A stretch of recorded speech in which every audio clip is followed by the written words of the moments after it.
Magkano ang ninakaw na pera ng mga balasubos na ito?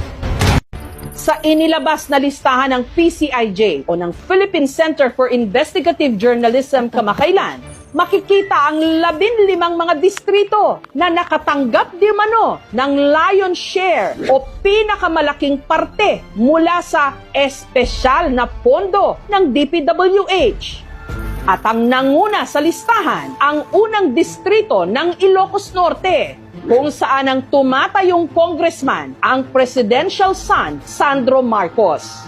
Sumunod naman sa kanya, ang Leyte 1st District, na distrito naman ng pinsan ng Pangulo, ang dating House Speaker Martin Romualdez.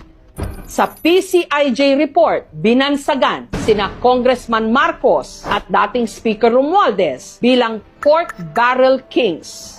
At ang tawag daw sa pondong kanilang natanggap, allocables, na ayon sa PCIJ report, ang siyang bagong anyo ng pork barrel. Papunta naman tayo sa PCIJ.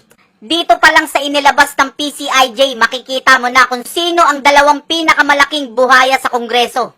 Yung dalawang distritong nakatanggap ng lion's share o kung tawagin nila, espesyal na pondo. Ang pangalawa sa listahan, sa Leyte, unang distrito. Nasasakupan ni Martin Romualdez alias Tambaluslos, yung pinsan ng Pangulo.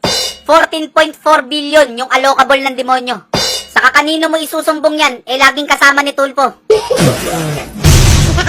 At yung nangunguna sa listahan, Ilocos Norte, unang distrito.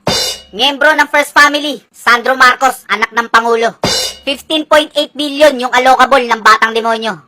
Batang-bata, bagong hasa, pinakabatang miyembro ng sindikato.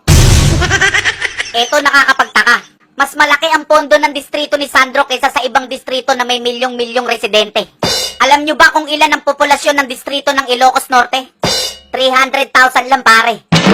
Pero si Sandro, yung pinakamalaking pondo, ibang klase.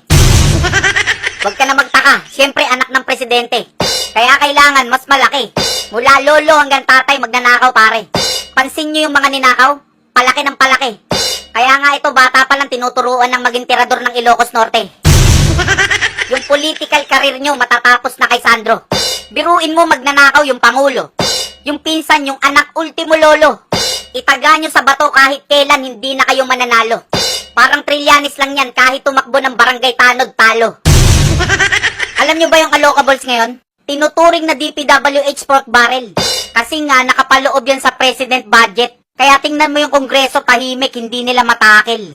Kasi nga yung unang-unang tatamaan yung Pangulo habang yung mga tao nag-i-struggle.